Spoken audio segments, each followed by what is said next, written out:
Hola chicos, muy buenas tardes, espero que se encuentren muy bien. El día de hoy vamos a estar revisando la sesión número 5 de Historia General de la Educación.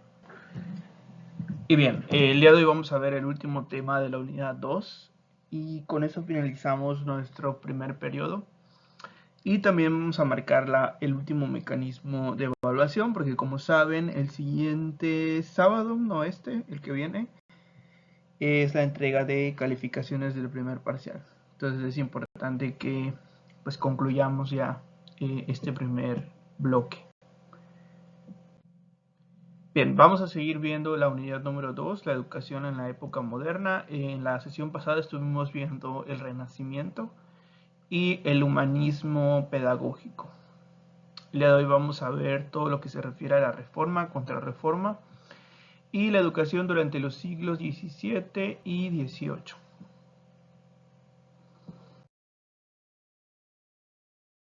Existen sucesos del pasado que transforman el futuro en la realidad que conocemos del presente. ¿Te has preguntado por qué inició la lucha de los protestantes y por qué la Iglesia Católica ya no es tan radical?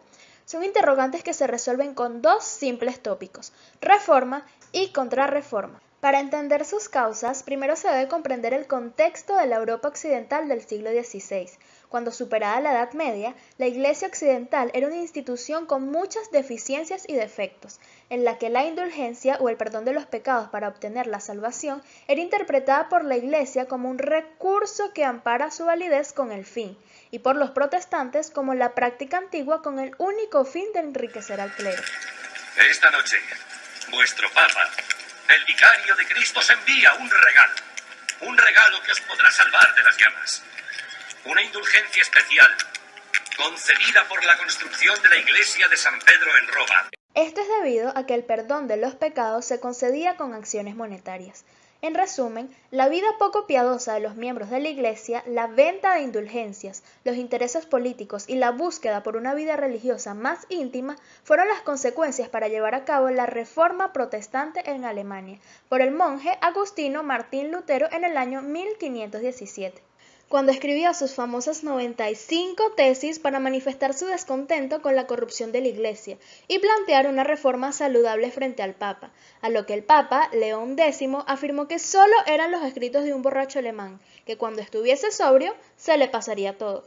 Claramente a Martín Lutero no se le pasó nada, y entre diversas discusiones con el Papa, Martín Lutero fue excomulgado, declarando sus obras como herejes y dando inicio a la corriente religiosa protestante del luteranismo. Mi audacia se debe a que es mi deber serviros y advertiros de las deshonestas prácticas de aquellos que dicen representar a vuestra excelencia. En ella, Martín Lutero plasmó grandes aspectos, como darle importancia a la fe de la persona para obtener la salvación, independientemente de sus acciones, la eliminación de intermediarios como los obispos, es decir, que cualquier fiel tiene la capacidad de predicar y leer las Escrituras, además de que en el luteranismo la Biblia es la única fuente de autoridad y elemento de interpretación de la fe. Se reducen los sacramentos a bautismo y Eucaristía, y por último se niega el culto a la Virgen y los santos. Se debe destacar que antes de Martín Lutero, en España, bajo el reinado de los reyes católicos y el cardenal Cisneros, habían personas a favor de llevar a cabo esa reforma, y fue realizada exitosamente en el clero, pero la lentitud y dificultad de la Iglesia condujeron a hacer una reforma local, que no afectó al conjunto hasta el Concilio de Trento. Lo que nos lleva a nuestro siguiente tema: la contrarreforma o reforma católica en el Concilio de Trento en 1545. Factores que se deben destacar es que Roma ratificó algunos puntos atacados por Lutero, como considerar la fe y no las acciones, los sacramentos y el culto a la Virgen y los santos. Además, en el Concilio de Trento pusieron fin a las malas prácticas religiosas. Surgieron los seminarios para formar a los sacerdotes, se crearon reformas dentro de las órdenes religiosas y se obligó a los obispos a residir en sus diócesis. Otro suceso vital dentro de la Reforma Católica es la fundación en 1540 por Ignacio de Loyola en España de la Compañía de Jesús, una orden religiosa que añadía a los 3 votos tradicionales la obediencia al Papa. Es decir, un cuarto voto fue fundamental tanto en el período de la Contrarreforma de la lucha contra la Reforma luterana como en los siglos posteriores en la educación y formación de miles de cristianos. Ahora podemos apreciar que lo que inició como un signo de protesta influyó de manera impactante en el futuro de las acciones tomadas por la comunidad religiosa hasta el presente.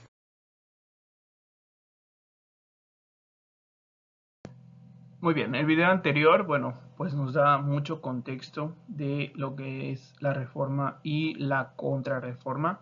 Y como podemos ver, estos dos conceptos se relacionan directamente con la religión católica y con posturas que trataban, bueno, la postura de cambiar y demás y mejorar, pues tenía que ver con una cuestión de hacer a la religión católica un poco más abierta en ciertas cuestiones y acabar con ciertas prácticas que habían tenido desde la Edad Media, ¿no?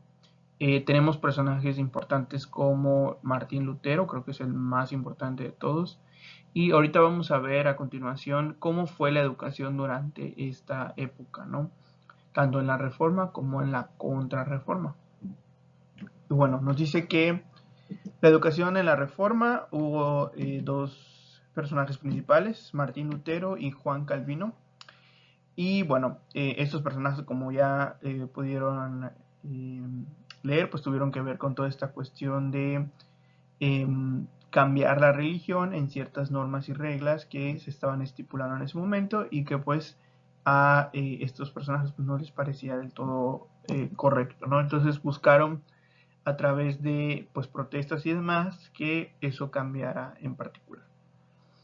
Y bueno, ¿cuáles eran los principios que establecía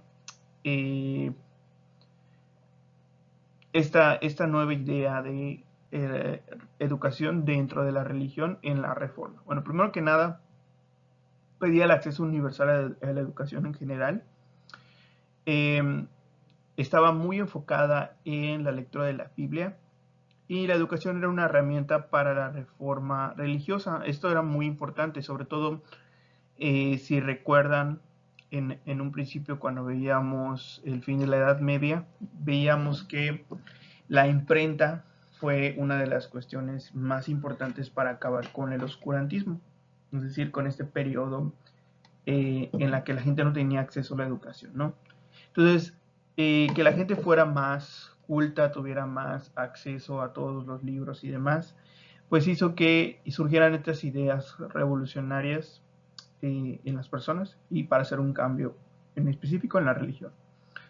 Instituciones educativas como eran, se establecieron escuelas públicas en este momento de la reforma y se promocionó la alfabetización. Bien, ahora vamos a ver cómo era la educación en la contrarreforma. Bueno, ahí nos mencionan algo importante. Los principales actores en esta contrarreforma fueron la Iglesia Católica e Ignacio de Loyola. Bien, se tenían ciertos principios educativos, como por ejemplo reafirmación de la doctrina católica. Recordemos que este fue una apuesta en contra de lo que se había establecido en un principio con la reforma. Y ahí igual nos mencionan algo muy importante, dice el control de la educación para combatir el protestantismo, que era pues ir en contra de la religión católica clásica como lo pensábamos, ¿no? Entonces, durante esta contrarreforma se dieron marcha atrás con muchas de las cuestiones, ¿no? La religión católica pues tuvo que instaurar ciertas normas y reglas para que no se volviera a repetir lo que había sucedido durante la reforma. Entonces, la educación se centraba justamente en combatir esas ideas luteranas y demás que se habían establecido unos años antes. Bien, las instituciones educativas como eran, se crearon colegios jesuitas, que un dato muy importante, los jesuitas son la orden religiosa que más apegada está a las ideas luteranas y demás, pero que siguen perteneciendo a la religión católica. Este conjunto de misioneros jesuitas está muy apegado a la ciencia, a la educación. De hecho, escuelas como la Ibero, por ejemplo, la Universidad Iberoamericana, que está en México, que es una de las más importantes, también de las más caras de México, es un colegio jesuita. Y justamente todo esta cuestión de la religiosidad, pues sí tiene mucha relación con la educación, pero en esta orden en específico están muy enfocados a lo que tiene que ver con la ciencia y la educación. Bien, también nos mencionan que hay un enfoque en la disciplina y en la moral religiosa. Ahí es algo muy importante porque retomamos ciertos valores que se tenían previo a la reforma. Y bueno, vamos a ver cómo era la educación en el siglo XVII. Estamos hablando de 1600 aproximadamente. Nos dice que había un dominio de la educación religiosa, como ya lo sabemos, esto ya lo mencionamos. Educación limitada en ciertas clases sociales, como usualmente era y sigue siendo. Surgen universidades y colegios religiosos, como lo veíamos igual durante el Renacimiento. Escuelas privadas para la élite, se empiezan a crear estos colegios particulares muy importantes para la clase rica, por así decirlo. Métodos educativos. La enseñanza estaba basada en la memorización y en enfoque en humanidades y teología. Veíamos anteriormente, en la clase anterior, que hay este cambio de perspectiva del teocentrismo al humanismo y esto se mantiene durante este siglo, pero a pesar de eso, pues obviamente no hay tantos avances como en la actualidad. Entonces está centrada la educación en memorizar conceptos, lecciones y demás. Y bueno, ¿qué pasa un siglo después?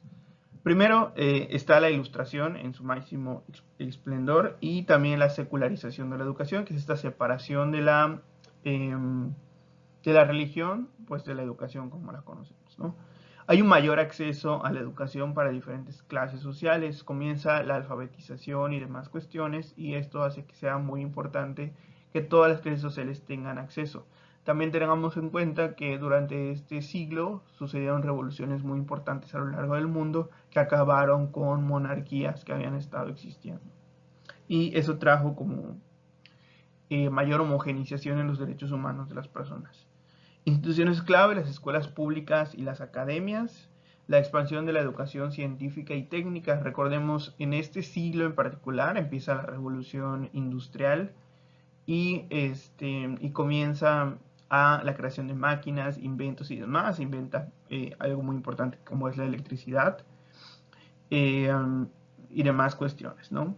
Métodos educativos, el método científico y racional, comienza ya a existir como tal un proceso en el que se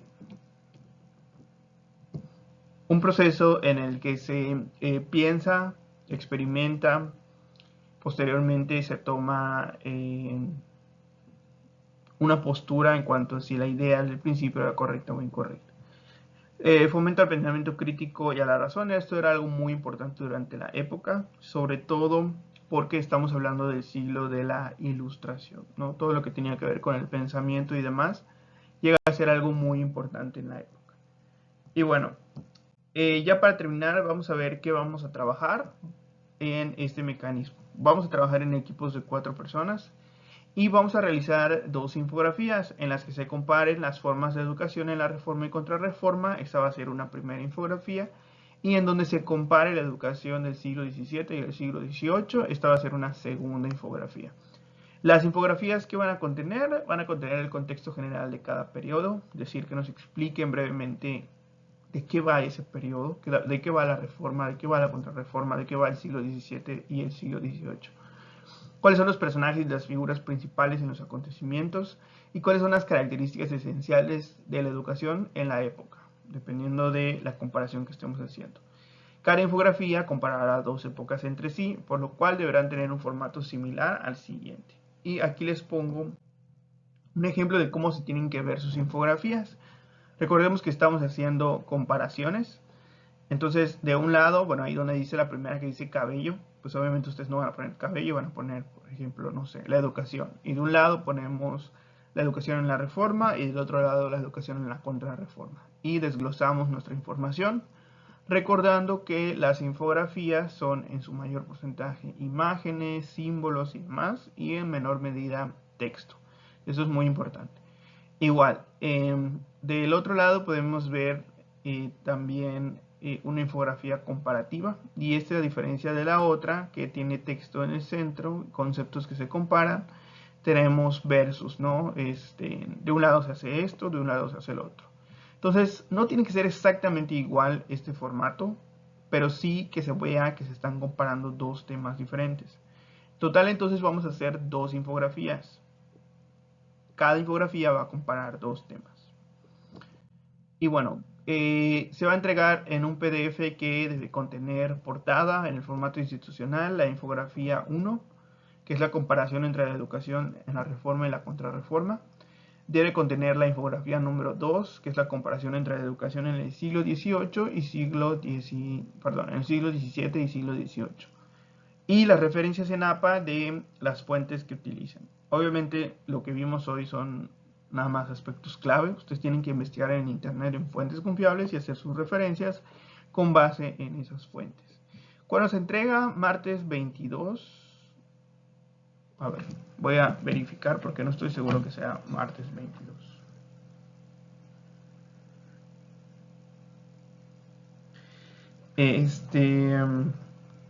A ver, denme un segundo. Voy a consultar mi calendario porque no estoy seguro que sea martes 22.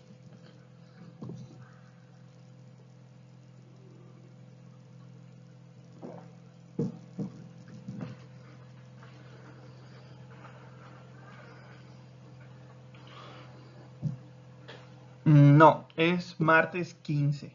Ahorita lo voy a modificar en el apartado de el Classroom.